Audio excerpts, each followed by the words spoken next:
Hey, what's up, everybody? Trent T. Daniel back with another edition of Mastering the Markets. Before we get into anything, please hit that like and subscribe button so we can let everybody at YouTube know how cool we are and that you're having a lot of fun and that you're enjoying this content.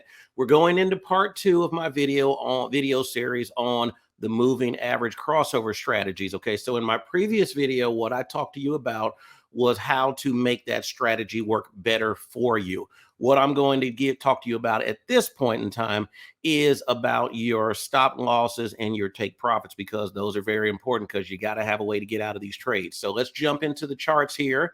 And we are looking at, again, the same CAD CHF chart. And just to recap real quick, I have 3 moving averages on my chart. One of them is the 20, one of them is the 50, one of them is the 200. They are all averages of the previous number of corresponding bars. So the yellow one, which is the 20 moving average, is the price average of the last 20 bars. The 50 is the last 50, and the 200. There is a new indicator I have on my chart here called the ATR. The ATR is literally my Bible. It is the American Express of indicators. I can't leave home without it. I do not take a trade without using my ATR, and it's very important when it comes to taking my stop losses. So let's jump into this real quick, okay? As we talked about in the previous video, the 20 period moving average, when it crosses over the 50, then you want to look for an entry. So this is a pristine, perfect one right here, where you see this cross happens, and it happens right here on this bar, and it's close to the 200. So you want to go ahead and jump in this trade right here, okay? Now, the question is, well, Trent, where do I set my stop loss and my take profits? How do I know to get out of that? Well, it's very simple, okay? All you have to do is you want to look for, when you're ready to get into the trade, okay, you want to look for the most recent swing low. Okay, so if you got in, let's see where that occurred. That cross occurred right. Well, I'll tell you what. Let me move back a little bit and get into just before that big one happened. Yeah, which is right here. So when that cross occurs right here, okay, and it's right in this area here, in these 3 or 4 here. So, and that got a little close. So actually, you know what? It was actually back here when the crossover happened, which is fine. It's no problem. But sometimes you have to zoom in really close to see if they actually crossed. When it looked like it crossed back here, it actually just barely touched. But here there was a cross, but this is just fine. This works just fine. So where do we set our stop loss? Well, I've got my crossover signal here, and this is because this was a down bar. I would say it's okay to go ahead and take this trade. I probably would like to take it here when the pricer got a lot closer to the 20 EMA, or I would really like it when it crosses over and then crosses back, but we'll talk about that in another video. So let's just say we went ahead and took this trade here, okay, when we got the signal. So we would go and we would put in our order right here. We would go long, of course, on this. Now, the question is, where do I put my stop loss? Well, that's really where I lost a lot of money when I first started trading, and I didn't know anything about what I should be doing. I was just setting my stop loss based on how I felt. Well, I feel like I only want to lose $100 on this trade, or I feel like I only want to lose $50, or I feel like I only want to lose $500. So that's what I set my stop loss. So I would literally go on my MT4 chart, but I'll just use this as an example. And I just set, okay, I feel good right about here because this is how much I want to lose. Guys, you got to remember, the market doesn't give a damn about how much you want to lose. The market only wants to get your money, okay? And it wants to get as much of your money as possible. So what you have to do is not be afraid to outplay the market. Sometimes to outplay the market, you've got to take some pretty big risk, okay? But if you just follow what I'm telling you here, you'll see you're actually going to be giving a lot more to your stop loss, but you're not playing risky. You're actually playing it more safe. So let me show you that, okay? So if I say I only want to lose, let's just say I only want to lose 10 pips on this. So I put my stop loss right here, and then I want to get a 1 to 2 risk to reward ratio. So I do like that 20 right there. Now, eventually I am going to win this trade. That's wonderful. That's no problem. But look at the movement that I had. This was such a substantial movement.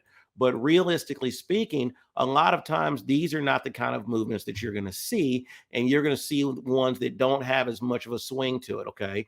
So when you get in those situations, you want to be in the position where you're setting your stop loss at the best place. Okay.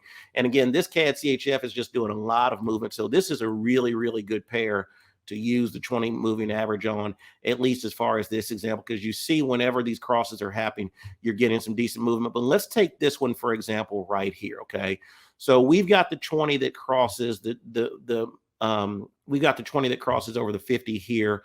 So let's say we're going to go ahead and take the trade on that bar. That bar closes up here. I talked to you earlier about how when the bar closes far away from the 20, you want to wait till it comes back. But just for this example, we're just going to say that we're not going to worry about that. And then I want to come in here and I want to do my 10 pip stop loss. Okay. I only feel comfortable losing 10 pips.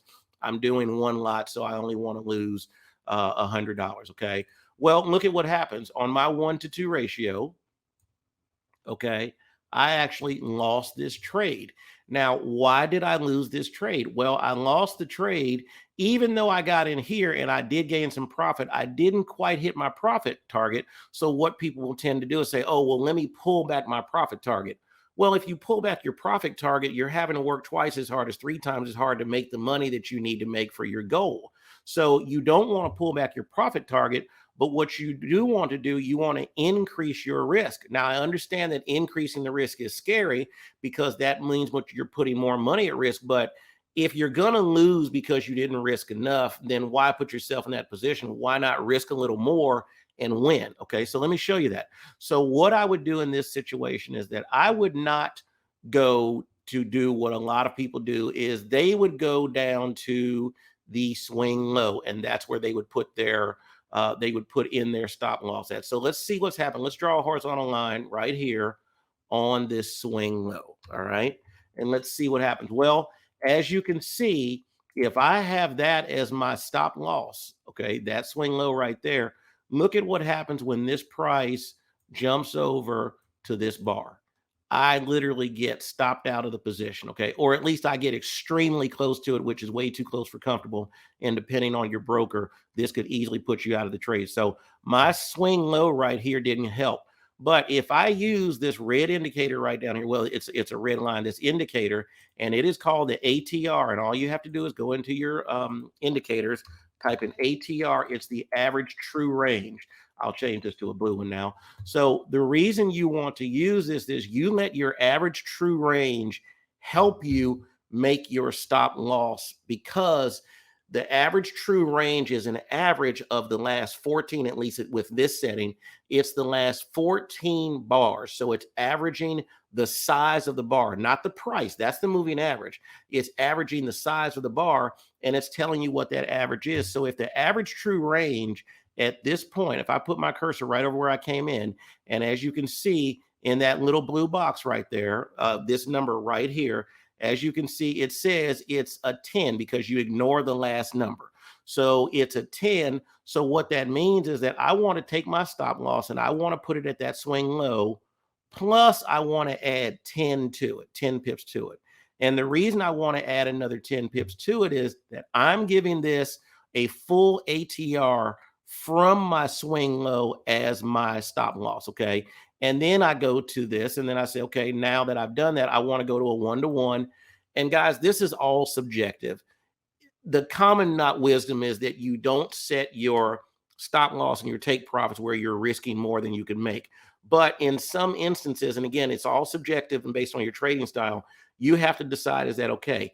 In this instance, I probably would not extend my stop loss farther out than this, like maybe go to because a 2-to-1 or a 1-to-2 is, I'm going to be looking at what this is 56. So I'm going to be wanting to double this. I'm all the way up here. Now for this trade, yes, it made it, but 56 pips is not typical in one movement. So what I would do in this scenario, based on how big my stop loss is, I would just go for a 1-to-1 because I know I'm making the trade a lot more safe for me to do because I'm actually putting the ATR on top of the most recent swing low. So let's see what happens. Well, now I have taken what would have been a losing trade and I'm turned it into a winning trade. Guys, I made this mistake so many times and I lost so much money because I had a certain dollar amount that I didn't want to lose. I'm willing to risk $500.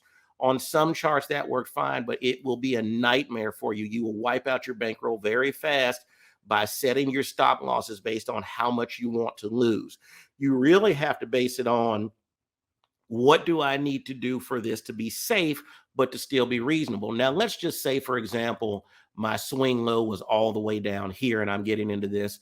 So I would first of all have to go all the way down here plus an ATR. So that would give me 88 pips. Well, that just doesn't make sense, because even to get a 1-to-1, I'm going to have to do this. Now, fortunately, this trade made it, but this is not typical at all. Okay. And this is very atypical. So this trade did make it, but you want to be within reason. So the kind of gauge that I use, and again, it's subjective, is I don't want my ATR I don't want my stop loss to be so extreme that it's going to cripple or go way over whatever percentage I was willing to put at risk on that trade. So if I have $1,000 account and I'm willing to put up 10% of that account for a trade, that means I'm willing to lose $100. Well, maybe I have to up that to 120, 135, but if I've got to get up to 175, 200, $300, then it's just not a trade worth taking, and I just move on to the next one. Okay. So this is how to set your stop losses, is to make sure that you are at least in the best position. And again, you got to get out of the mindset that I'm risking more money. Yes, you are, but you're also lowering your risk of loss. So risking more money to lower your risk of loss is really the only way to go. And it's the smartest way to go. But don't ever be a novice and go into a trade saying, well, I only want to lose a certain amount of money, because at the end of the day, that may guarantee that you will lose that certain amount of money. But if you would just use your ATR, see what the ATR tells you, find your most recent swing low, and then go beyond that. Now, if there is no most recent swing low that's within a reasonable range, and this is a little, because this is a 1 hour chart. So this swing low happened way back here. So where was that at? Let's move this back to where I got into the trade. Okay. I got in the trade right here. So yeah, my swing low was right here. So it's 6 or 7 hours. But if it were way back here, what have you, maybe I would do that, especially because the price is on an uptrend. But if let's just say it's this trade right here, this bottom one, and there really is no reasonable most recent swing low, then what I typically would do, I would just double the ATR, okay, and just put 2 times that, and then that would create a scenario, which it practically got me to that other, well, the double ATR was 20, so let's just say I want to go 20, let's go right there. So that gives me a little bit more room from that. So if your trade is at the swing low, then double the ATR. If you are not, then find that most recent swing low and then just put 1 time on top of the ATR. Okay. So again, all you have to do is you have to go into your indicators, find average true range, put it on there. And whenever you get the cross of the 20 and the 50, and you want to go ahead and take a position, then go ahead and set your stop loss based on the most recent swing low or swing high. And then you want to add whatever the ATR is onto that. Okay. So I hope that was really helpful. I know a lot of these things can kind of get confusing, and it really did for me, but I just cannot tell you how much better of a trader I am now that I understand how to use the average true range and let that ATR help guide my stop losses. Because when I first started trading, that was my stop loss. How much am I comfortable losing? Well, you can't trade that way. You have to really say to yourself, how much am I comfortable to put out there to make sure that I win? And you have to look at it a totally different way. But again, you have to work within reason. So trading is very subjective. So you have to kind of make your own decisions, but you can't make decisions on something finite and concrete, like I only want to lose $100, or I'm only going to give 10 pips of a loss to this, because based on the way the different pairs move, you might actually end up hurting yourself instead of helping yourself. So you're not saving any money, but by making yourself a guaranteed loser. Okay. So anyway, guys, hit the like and subscribe button, and we'll keep kicking these videos out for you. We appreciate you very much. Happy trading. Remember, no broke ass traders. We don't do that here. This is a no broke trader zone. We'll see you soon. Bye-bye.